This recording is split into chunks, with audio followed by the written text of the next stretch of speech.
Welcome, this is Jim, host of the Faith Influencer podcast, where we're going to dive into discussions on faith's role in everyday life, from navigating blended families to overcoming challenges. I'm a husband, a father, a Bible teacher, an advocate for applying faith to everyday life. So tune in as I share personal stories, valuable insights, and practical wisdom. Welcome, everybody, to our podcast. It's always good that you join us. This is Faith Influencer, and we're a blended family podcast. And our goal is to reach blended families because, unfortunately, what happens with most blended families is they don't make it. And so it's so helpful for me to hear from other blended families who have gone through the battlefield and who have made it. And so today we have guests that are friends of mine from Frisco, Texas, Tommy and Auburn. And I so appreciate them being willing to jump in and join us on this podcast. And I'm so excited about how many people this is going to reach. And there's aspects to their blended family that's different from my blended family or others that we've interviewed and that you're going to be able to relate with. And so Tommy and Auburn, welcome. Thank you so much for joining us. I appreciate it so much. Thank you for having us. Yes, thank you for having us. A great opportunity. Yeah. And so we're just going to walk through some different aspects of what's going on and what's happened in your blended family and the ups and downs. We share it all. And so as we do that, let me just start by having you guys introduce yourself, however you'd like to do that, how long you've been together, just a little bit about your background. Sure. So we met on September 29th of 2005. So we're coming up on, 2006. We're coming up on 18 years of being together, meeting.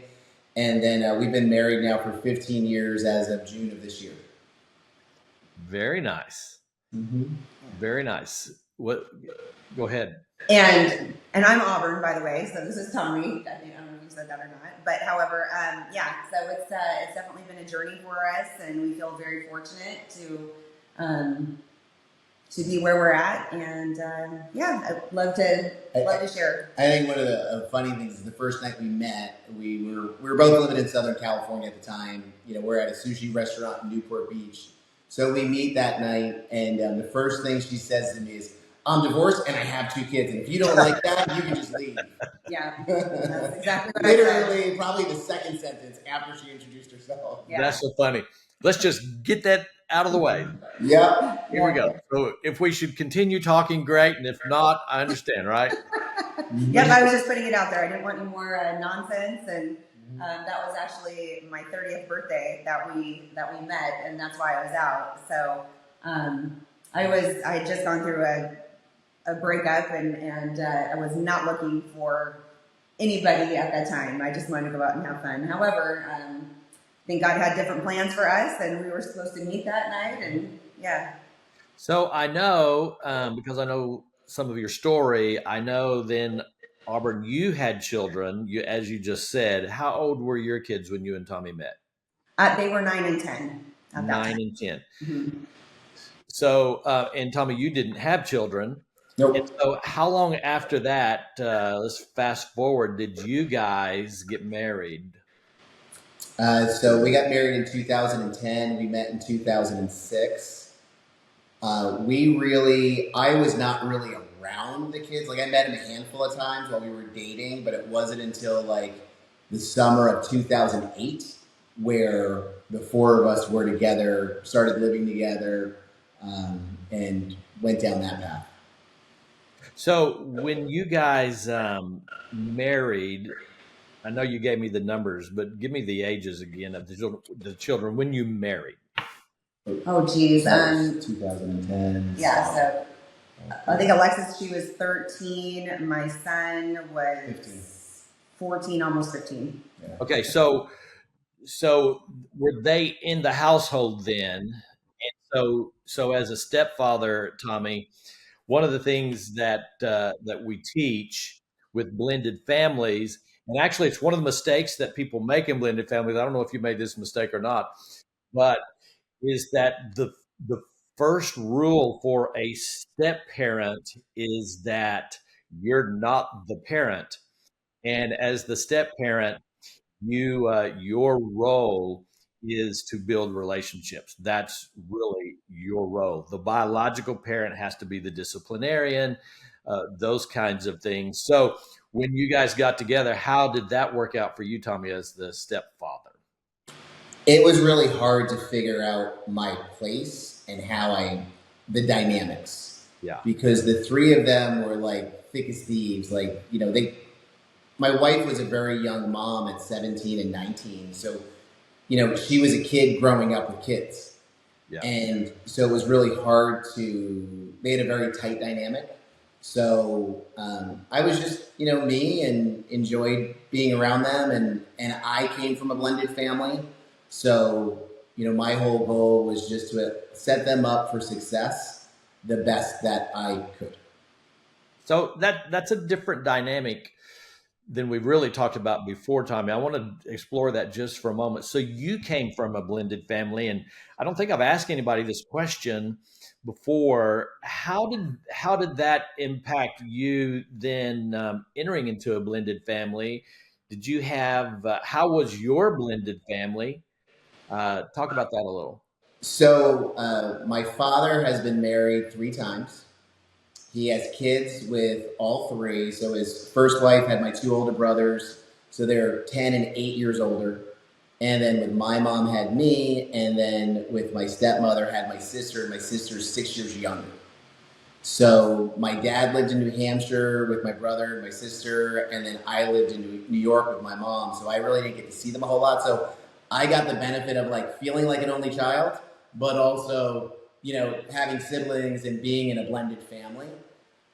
Because of my experience, it was very easy. Like when Auburn was like, I'm divorced and I got 2 kids. And I'm like, okay, like, what's your point? And I'll never forget when I was bringing her back to the Northeast to visit my family. She was really concerned. She's like, how are your parents going to feel about me? She's like, I'm divorced. I've got 2 kids. I had kids at such a young age. And I'm like, you fit right in. I'm like, my dad's had 3 wives and 4 kids. I'm like, you'll have a lot to talk about. And honestly, the funny thing is as our relationship has grown and she's especially gotten to know my dad more, there are a lot of similarities of what they've gone through in parenting and having a blended family. So I say a lot of the time, the only difference between her and my father is she doesn't smoke or drink whiskey. Other than that, a lot of similarities. That's funny. Well, so on your blended family, Tommy, was it a struggle, the blended family part of it? Was it a successful blended family? How do you view that? That is a great question. My dad and my stepmother are still together. I believe it was successful, and I do believe was challenging, and I believe it is still challenging to this day. Yeah. Whereas I have my second oldest brother deceased when I was 16.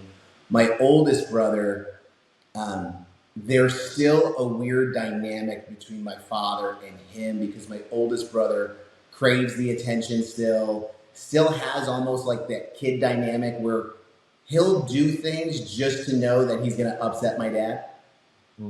So what I saw and what I see now is rarely when we all get together, it's almost like when I was in high school and seeing the dynamics of the way everybody acts and the way everybody treats each other. And it was a real eye opener for me. I think they did the best they could with what they had because again, there's such a huge age gap with all these kids. And, I don't think my dad really was open enough to use the tools of like therapy, psychology to kind of deal with trauma, resentment, anger, this and that.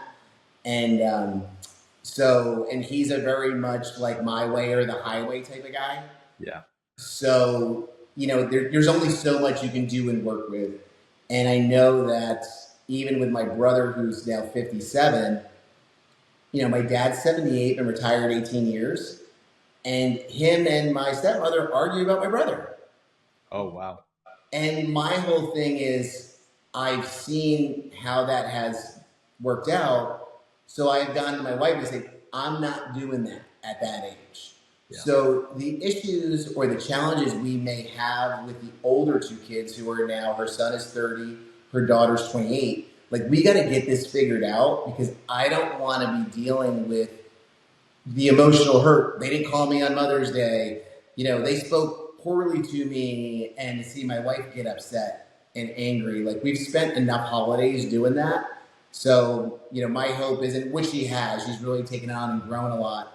But it's, you know, it's not easy. I thought when we got married, these kids will be 18, they'll go off and have their own lives. And no, it hasn't worked out like that. I mean, you're still parenting. Maybe you're not micromanaging, you're macromanaging, but it's still a lot. Well, I think that's the thing with parenting. It's like I think a lot of people have that misconception of, oh, when their kids are 18, yep, that they're adults, they're going to be more self-sufficient, but it's not. It's just the seasons change as they get older, and it's just different things that they'll need you for or won't need you for. And I think that's what people need to realize more than anything. So, Auburn, did you have a lot of times I call it the Brady Bunch syndrome. A lot of times people, when they blend a family, they have the idea that it's going to be the Brady Bunch.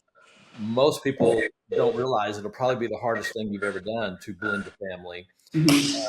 And so, but when you entered this, did you have preconceived ideas as to what Tommy's role is going to be, or how this was going to work out, or we're going to have this father figure now, or did you see him as oftentimes someone sees the spouse they're marrying as a rescuer a little bit.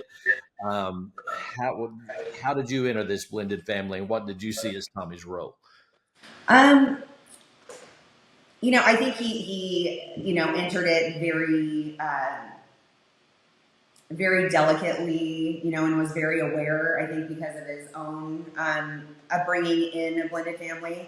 I think that definitely had a huge impact on a lot of ways that he was able to come into it and handle different situations. So I think it was really beneficial, to be honest with you. And I think he just, he never came in and was trying to be the disciplinarian and trying to tell everybody what to do.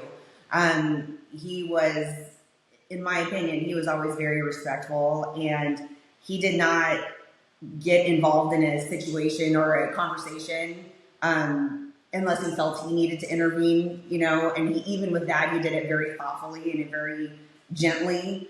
And I think, to answer your other question, I think going into it, the thing that I always felt I missed growing up was just a family, right? The family dynamic, the tight-knit family dynamic. That's not something I grew up with at all. And I just always, that was always really important to me, to just have a family that was functional, because I had so much dysfunction. And so when I met him and I, said those words of, hey, I'm divorced, I've got 2 kids, and if you don't like it, take a hike. I mean, those were my exact words. And I think it was just me trying to protect myself, because at the time I was just, gone through so much. And I think at that time, at 30 years old, I just kind of thought, well, is this ever going to happen? I just started thinking that just, maybe love wasn't for me. But he kept going. He kept being consistent and was just very aware and thoughtful of how he went through each day with us. And, I think for myself, I was done having kids. I at that time, I was just like, I'm done. I was a young mom. My kids are, 9 and 10, I'm going to raise them and then, maybe live some life for myself. And I think, as a matter of fact, before I met him, I actually tried getting my tubes tied 2 different times, because that's how serious I was about not having any more children. However, he came into my life and soon changed that. changed my perspective. And he was so wonderful with my older kids that when it came down to having children of our own, I just thought, this is the thing that made me the happiest in my life, and I can't imagine not giving that to him. He was, yes, he had the relationship with my kids, but there's just nothing like having the experience from the beginning.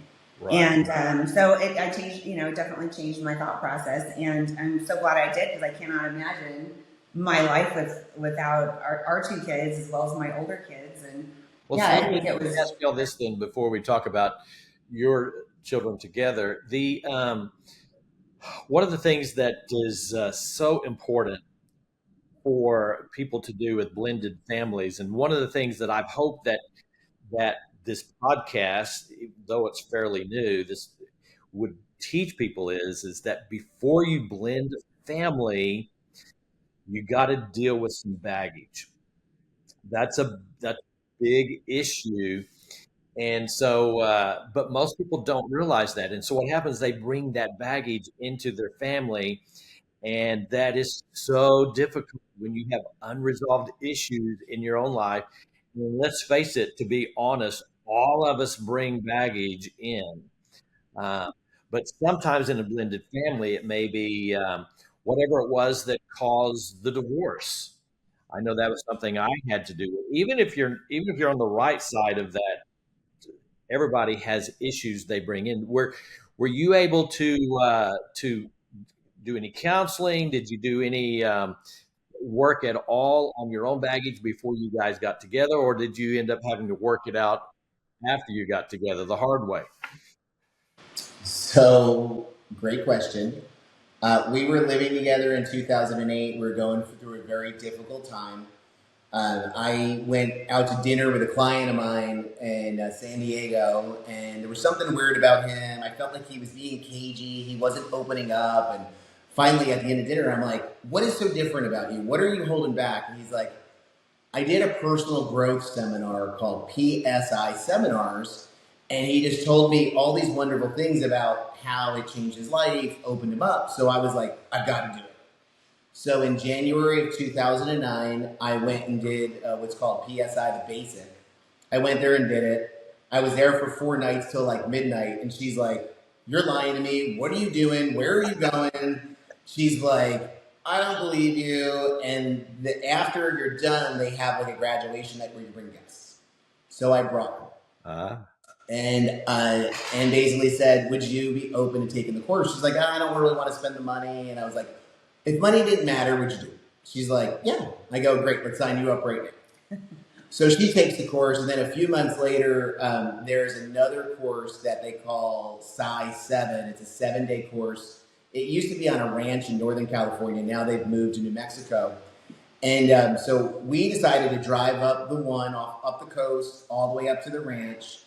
And what we didn't know was that each of us was in our heads, either this week is going to make us or break us. So we went through the week, and this was before we got married, before I even proposed, because what I was having a hard time with was being married, having two stepkids that were older, and then a difficult ex.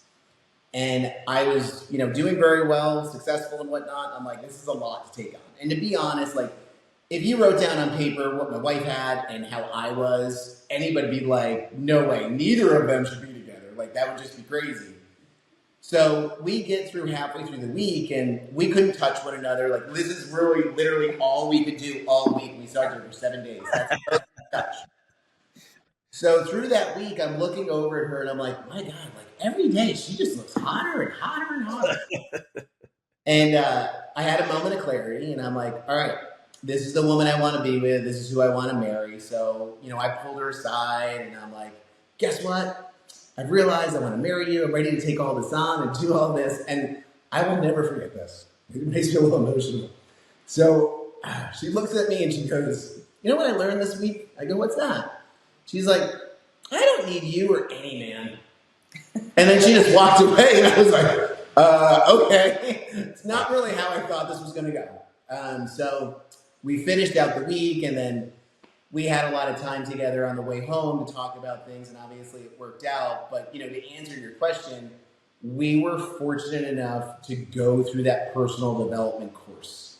Oh. And what happened was it made us see and realize it's like holding a mirror to yourself, and now you can see all your blind spots.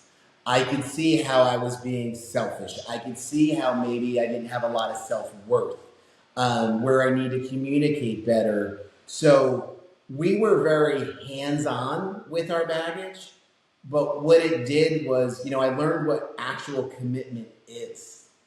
I learned more so how to communicate and express my feelings and what I'm going through.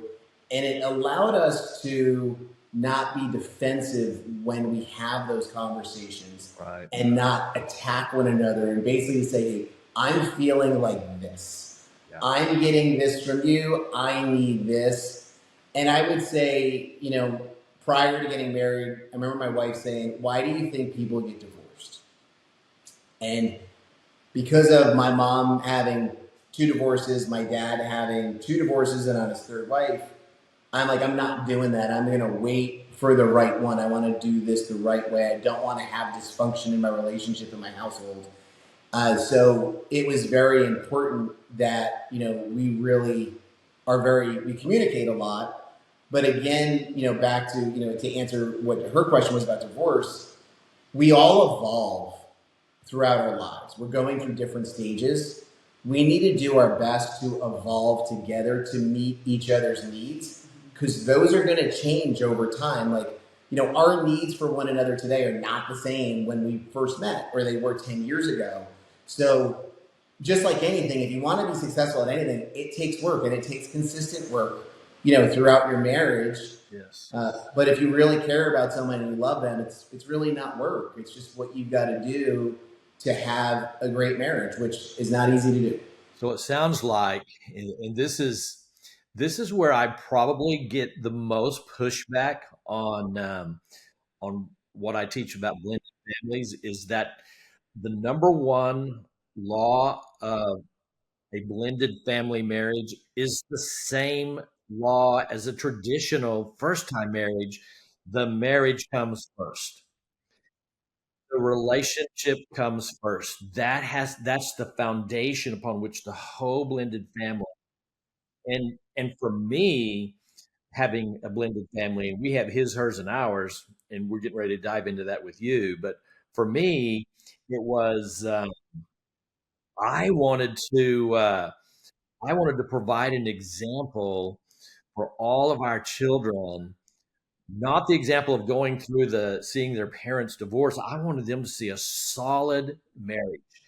And I felt like there was nothing greater that I can do than to love their mother, and she loved me, and we communicate, and they see a real loving marriage. So, strangely enough, that's where I get most of the pushback, though. People come all the time and respond to and say, no, the children should be first. The children are the most important. But it sounds like you didn't buy into that. You put the marriage first. The gentleman that married us, who was Auburn's friend, she was with that night we met, he had a blended family. And he had said to us prior to getting married, he said, your marriage has to come first before the kids. Yes. And that made a lot of sense to me, because I'm like, okay, we're the foundation of the family. If there is issues in between us, I mean, that radiates up to the kids. And I think I heard this a few weeks ago, and I wish I would have heard this sooner, but your kids may not listen to everything you say, but they watch everything you do. That's good. And it's so important to lead by example, so that, again, if you go to your kid and you did something, they just did it, how can you really be upset with them when, again, they're learning from you? And I don't think enough parents realize that. I know mine did. So yeah. Well, Auburn, let me jump ahead and ask you a question now. So you shared about originally, I've got my 2 children. I don't want any more children. Obviously, that changed and you guys made the decision you're going to have children. Tell me about now the addition to your children together in this blended family. Um, well, so our daughter just turned 12, and then our son is 9. He'll be 10 the day after Christmas. There's 16 years between my two girls. Wow. And 18 years or 19 years between my two boys. So I mean, they're like Tommy had mentioned before. We have, my oldest is 30, 28, 12, and 9. It's a huge difference in age. And then also I'm a grandmother. My son has 2 children, and that's also a different dynamic as well. Everything about me and our family is just not the norm, I would say. My granddaughter she's also 12. She turned 12 1 month to the day before our daughter did. So they're very close in age, and that was not planned. And then my grandson is 7. And so it's just, I think when it came time to have kids of our own, that's something that we definitely talked about before we got married. Because he'd mentioned, he had said, I want to do this once and one time only. And so that was something I really had to take into consideration of, if I want to be with him, then I need to consider, having more children. And, honestly, when it came to that time and after the work that we did, not only on ourselves, but together, it really was easy for me to make that decision. Because it was just, again, such a joyful thing for me. That was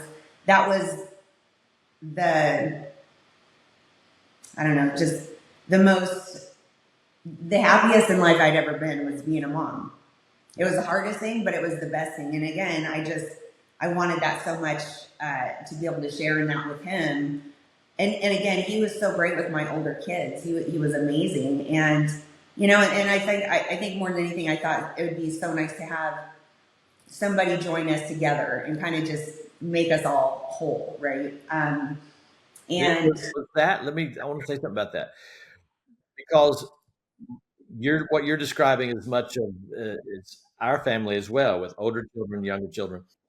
But when we had a child together, it changed the whole dynamic. It was like it just sucked everybody together, and it was a glue and a dynamic that was so good that we hadn't experienced before. Was that your experience?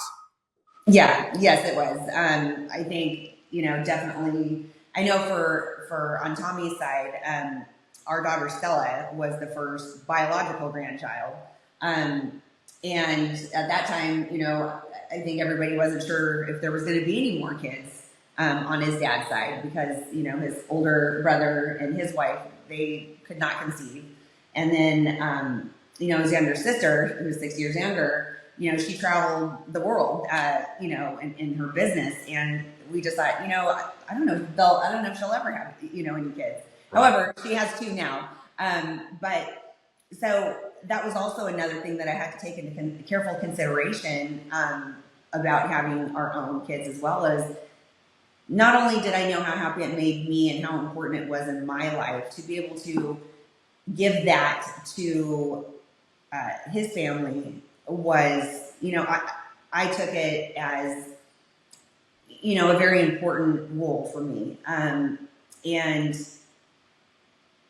they were just all so wonderful as well. So, it was just, it was just it was easy to come to that conclusion when we did. Yeah. And it was a big deal for my mother, because my mother is one of 4 kids that were adopted. Wow. I'm her only child. Mm-hmm. So having 2 kids, she has literally 3 blood relatives that she knows on the planet Earth. Mm-hmm. So that gave her a lot of purpose and, a lot more of that family vibe, if you will. So it was not just an impact for us, but, the extended family as well. And like Auburn said, by having our daughter, it really galvanized us as a family and changed the dynamics, like you mentioned, for everybody. Yeah. And his family was always, very welcoming to my older kids that I came with, and I think, just seeing how that played out as well, definitely played a role in helping my decision, to have kids of our own as well. So That's good. So let's shift here. I want to ask a couple other questions now about a dynamic that so many people have, and especially today, it's just a normal thing, uh, that when you have different cultures involved. So today, one of my best friends, he's black, his wife is white, and the children are beautiful. But it's a cultural dynamic that I don't understand. You had a similar thing.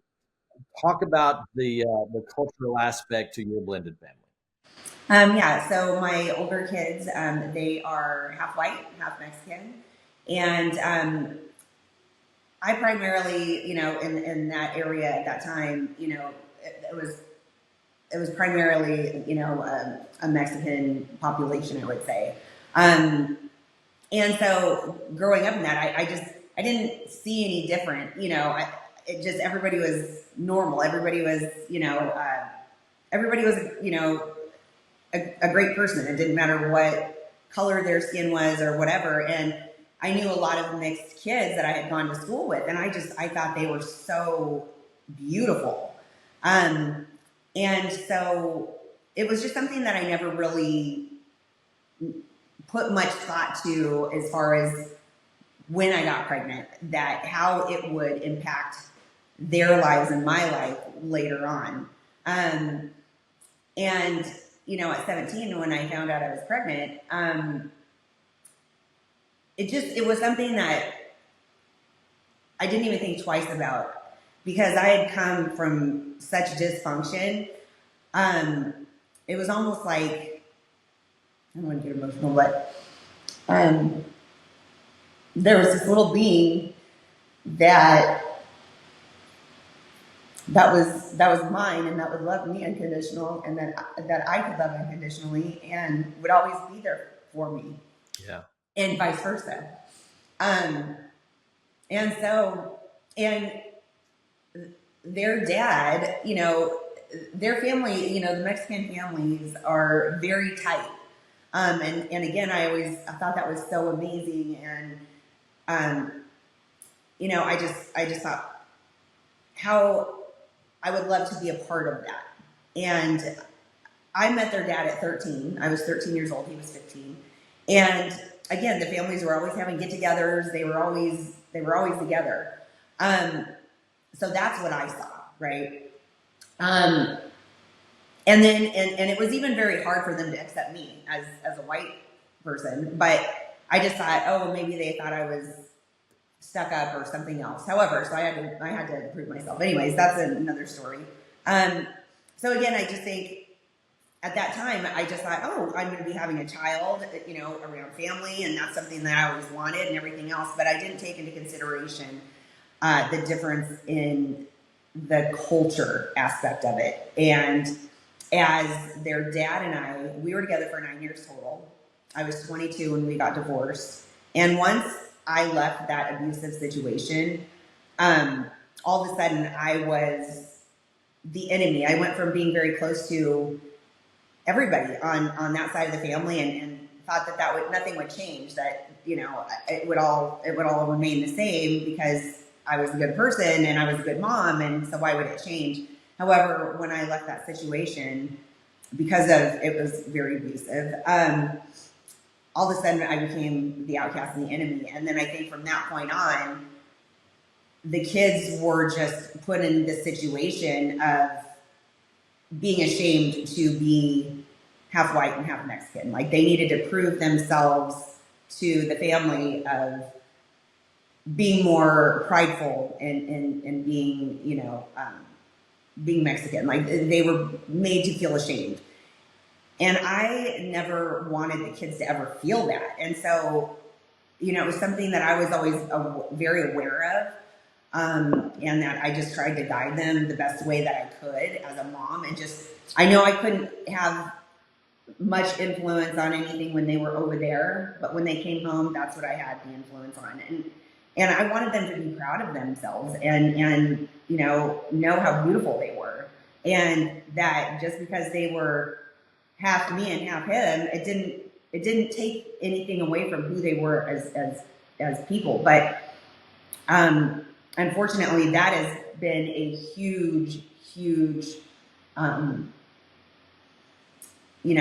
difficult situation that is still dealt with today. And to where, when my kids were younger, we were always very close. And then as my son, after we got married and as he was trying to get to know his dad and, really try to fit in, all of a sudden it was just, he put me over, kind of threw me over here and was doing everything in his power to relate to his dad, which I understand, as many kids do, but it was just really hard because from 14 on, basically he was, my son was just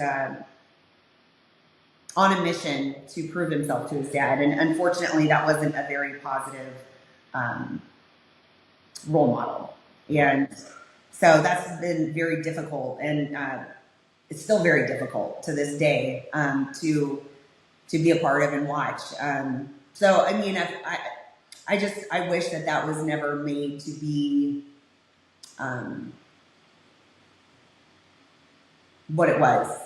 But unfortunately, that's what the card I was given. But yeah, it's been difficult. One of the things that we've talked about actually on a recent podcast was studies show that one of the most difficult things for children in blended families is the transition from house to house. That probably studies show that probably it's way more difficult on them than we realize. Yeah. Mm-hmm.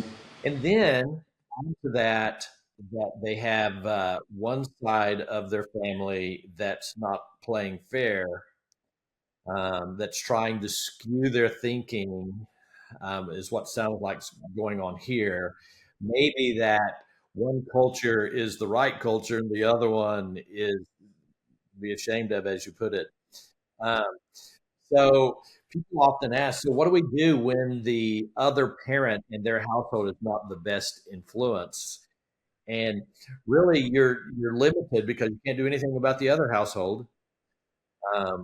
But you certainly, and you said it, you certainly have your time of influence, and that's the most you can do. Pray over them, be that influence, provide that marriage that they need to see when they're with you. How have they navigated this? Do they see what's going on as you described it? Are you able to talk about it openly? How does that work? Yes, it's it's definitely something that we talk about, and I think that for my daughter especially, I think I think she's been in the middle more than my son, because my son, he made a choice earlier on that he was going to go this way, right? He was going to go get to know his dad, and he was going to do anything he could to relate. And so I think for her, she was always very close to me and Tommy as well. And, for her, she was, she looked at Tommy as a father figure because he was constant. He was somebody to look up to. He treated me with dignity and respect. And so it gave her a different view on what a relationship should look like. And because she remained living with us growing up, she saw something different than what my son did. My son ended up having to let him go live over at his grandmother's house on that side. He was close to his grandmother. She was very sick. And I thought, well, maybe if I let him go over there, it'll open his eyes as to what he wants to be and what he doesn't want to be. However, it actually worked the opposite. He went over there. He didn't have to be responsible. He didn't have to show up to school. he became a party buddy with his dad, and that's how they related. And that's still how it is to this day. And they related on things that were very dysfunctional. And so my daughter, for her, it was very hard because when she would go over and visit, she would be made to feel ashamed, like, oh, you're not, like, oh, you're looking so white today, or you're looking too much like your mom, or blah blah blah. So it really messed with her self confidence. And then not only that, but she wasn't as accepted as my son, because she didn't go over there and talk bad about this side of the family. And so it really drove a wedge between my two kids, who grew up, and they were always, I mean, so tight, so tight. They never really even fought as kids, which that was another thing when we decided to have kids of our own. I'm like, oh my gosh, my kids never fought. It was amazing. And so it was just, that made it more easy as well. But just to watch the struggle that my daughter has had to go through over the years, and all the pain, has been very difficult. And again, Tommy and I, the only thing that we can do is just to remain strong and show her by how we're being in our marriage and in our lives, and just show her consistency. And and that's what we're trying to do. But I mean, it's something that she still struggles with to this day. And she, she's actually gone through a lot of the personal development programs that we have. And as a matter of fact, she has, since 13 was her first class that she did. And she actually even went, I think it was like a week ago, to go donate her time for a week for this personal development program. But even remaining strong and growing up doing that work, it has been very difficult for her. And I hope one day she'll be able to really grasp it for what it is. But I think even to this day, she still feels like she's in the middle to a degree, if she wants to have any type of relationship with the other side of the family. And I think the other dynamic too that I witnessed was, my wife and her former husband and the kid's father, they separated, but he was very, very upset over the separation. So any good that my wife tried to instill in these kids, he would then try to unwind to get back at her. And he was using the kids as tools to hurt her. And unfortunately, he's not realizing the damage that he's doing to his kids as well. And so, and because of my, my dynamics growing up, I obviously didn't have the cultural part, but I, had those dynamics. Fortunately, my parents, they got along, but I had a very difficult stepfather. So, the way I came into it, the way I handled it was, again, just to be as supportive and, like Auburn said, be consistent, be an example, and, do your best to try to build these kids up. And right before we got married, we're going through a very difficult time with her ex and her son. And I'll never forget this. I leaned over before I went to sleep, and I go, you know how they always say the hardest thing you'll ever do is raise your own kids? And she's like, yeah. I go, I found something harder. She's like, what's that? I go, raising somebody else's. Yeah.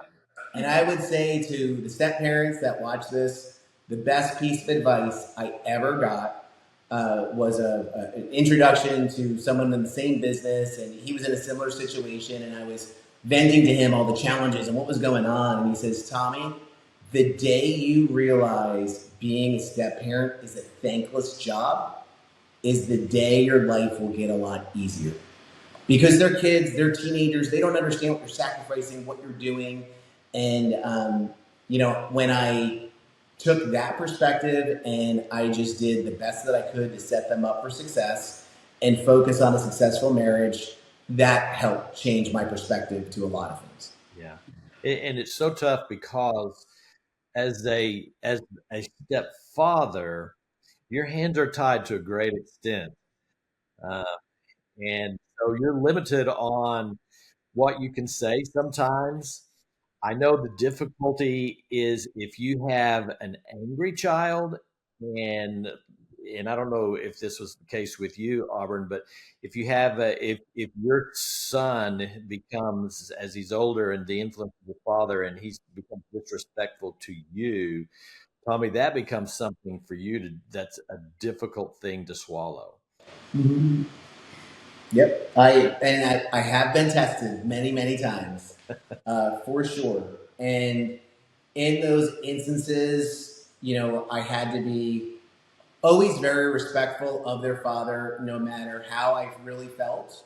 You can't sit there and say negative things about the opposing parent because that's going to get you nowhere. It's more destructive than it is good, and that's you losing your temper, or your cool, which again shows like more of a weakness to the kids. So I was always very conscious of what I said in that direction. But the kids definitely always tested me. I mean, my wife and her son were like in a fight in the kitchen one time. They were literally nose to nose. And I felt like, okay, now it's kind of, getting too close. Like, we've got to break this up. And her son was, going to his room, and he turned around and he goes, I know so many people that can kick your ass. And I grabbed my phone and I walked over. I said, you call him right now and you tell him to come here. Yeah. And he, like, his eyes got big and he turned around and went downstairs. And my point of doing that was like, if you're going to make a threat, you better back it up, or don't make an empty threat.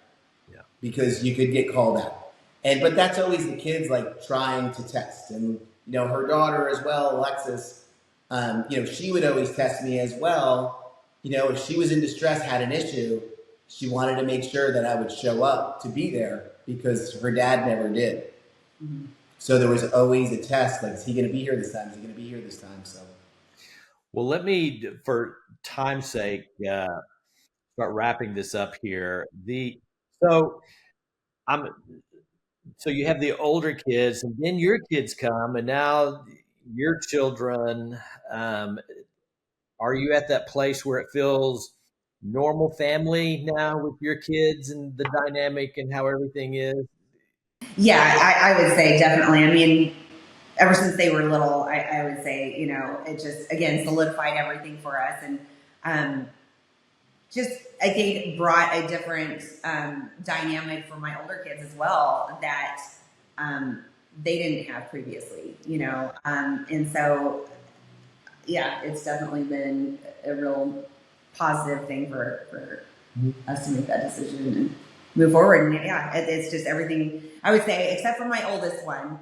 He's my difficult one. And he, just kind of touch on that real quick. He's not made himself a part of things.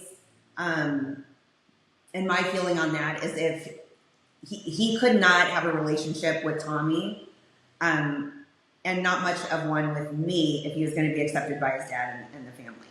And that has been very unfortunate. So my relationship that used to be super close is now really fractured, I would say. Right. And I have to definitely, that's a whole nother subject as well. But, that just, so we've had to navigate that not only as a family, but, just really try to make up for what is happening with their older brother and not happening, and just try to just be consistent on what we can do here and in our home. And what I think is really important, if there are any viewers that are in that situation, you got to focus on the people that want to be here, not the people that don't want to be here. That's good. There were many holidays where my wife was upset and distraught because her son didn't want to be here, but the people that were here lost out on her being here. Yeah. And, she's had to overcome that, and she's done a great job. So again, we can't control the people that are not in this house. We need to focus on the people that are here in this house and that want to be here. That's good. Well, listen, guys, this is great. This is a little different direction than we've gone before. And there are going to be a lot of people listening to this saying, I can relate exactly to what you're going through.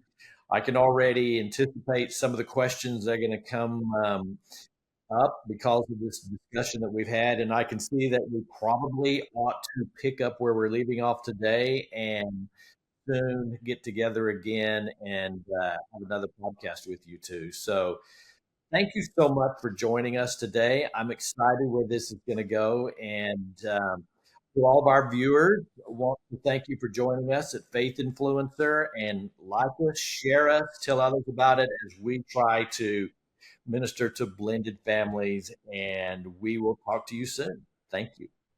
Thank you. Thank you.